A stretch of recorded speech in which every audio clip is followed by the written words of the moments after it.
who's really setting the trends? Have you ever thought about that?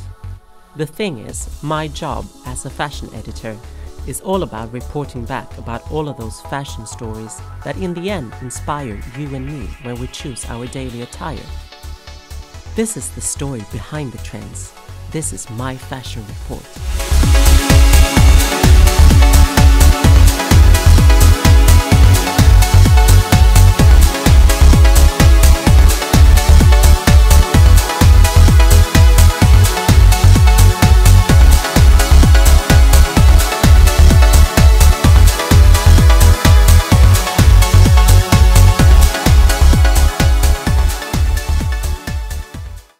In my fashion report, you get all of those inside stories from backstage at some of the most important fashion weeks around the world, from Paris to Tokyo. But first, I thought we'd check out what's going on in Copenhagen. I think we have a good industry here. We have quite a number of talent. Compared to the size of the country, I think there's actually quite a lot of things happening here. And since we've been also, developing Copenhagen Fashion Week into becoming also a more international platform, especially focused on Scandinavia, I think it's become even stronger.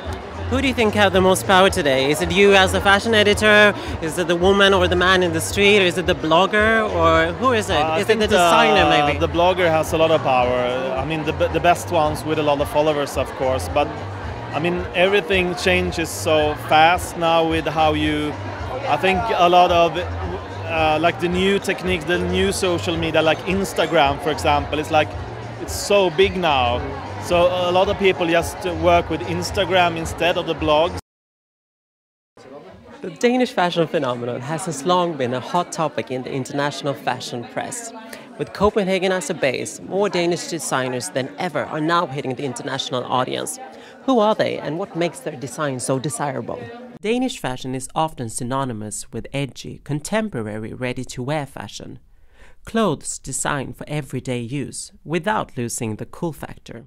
Ready-to-wear is the collective name of all of those garments that you find in shops, in all sizes and that are mass-produced.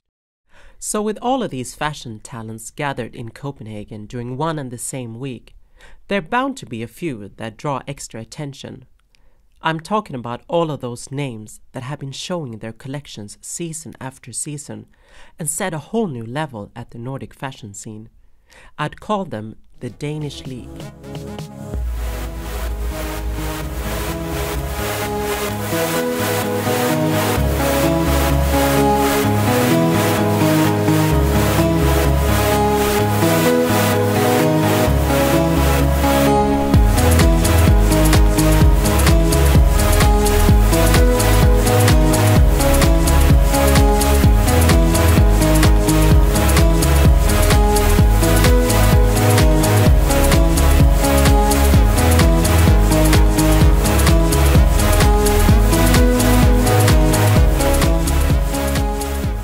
So Malene Birger, what do you think she stands for today for Danish fashion? I think she's one of the best designers in Denmark, and she's very modern and contemporary, and they love her in UK.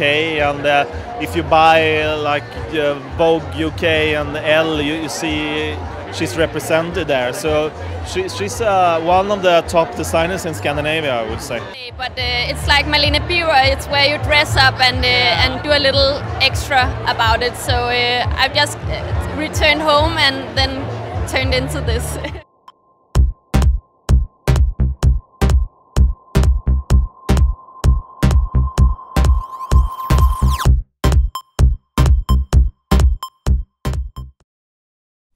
The Danish Fashion League.